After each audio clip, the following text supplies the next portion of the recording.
Ang Manila Police District at ang pamunuan ng Quiapo Church muling nagsagawa ng walkthrough para sa daraanan ng Pista ng Nazareno 2025. Brigada G. Goboy Studio, i-brigada mo! Brigada! Live report!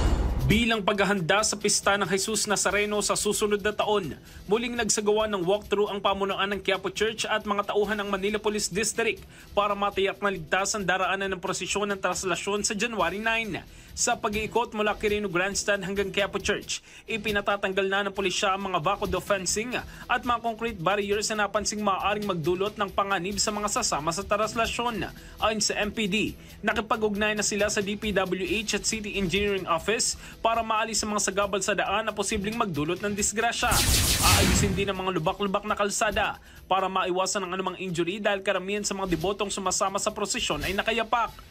Para matiyak na ligtas sa selebrasyon, ipapakalat na 14,000 pulis kabilang matauhan ng Philippine Coast Guard at Armed Forces of the Philippines para sa pagdiriwang ng Pista ng Jesus Nazareno.